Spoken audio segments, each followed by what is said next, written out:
तीर्थक्षेत्र असलेल्या माहूर शहराच्या नागरिकांच्या समस्या आता उफाळून वर येत आहे आणि समस्याकडे प्रशासनाचे दुर्लक्ष सुरूच आहे। यामुळे आता काँग्रेसने दिला आहे बेमुदत आमरण उपोषणाचा इशारा।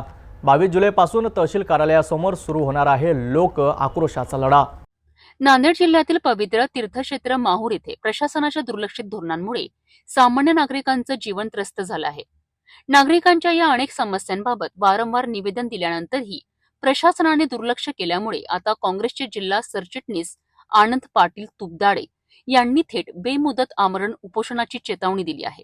प्रमुख मागण्यांमध्ये पंतप्रधान आवास योजनेतील लाभार्थ्यांना अनुदान मिळावे, भूमिहीन नागरिकांना घरकुलासाठी जागा उपलब्ध करून द्यावी, घरकुलासाठी मोफत रेती देण्यात यावी आणि दर्गा परिसराजवळ एसटी बस विनंती थांबा मंजूर करावा।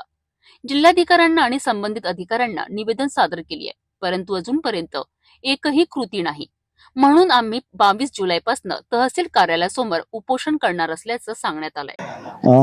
गेल्या 30 जून 8 दिवसापूर्वी 30 जून रोजी माहूर तहसील कार्यालय मार्फत जिल्हाधिकारी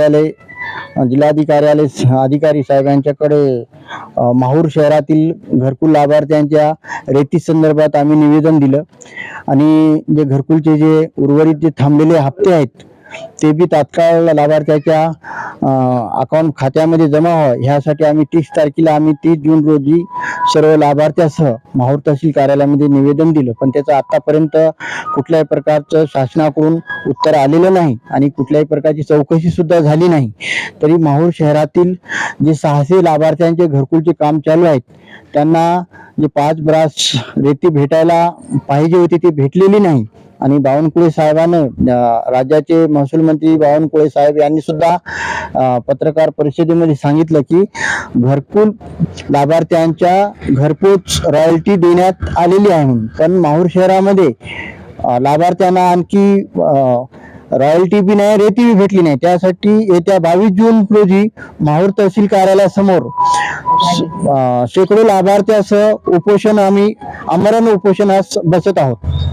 माहूर सारख्या पवित्र तीर्थक्षेत्रात जर नागरिकांना मूलभूत गरजांसाठी संघर्ष करावा लागत असेल तर हा शासनाच्या यंत्रणेवर मोठा प्रश्नचिन्ह आहे।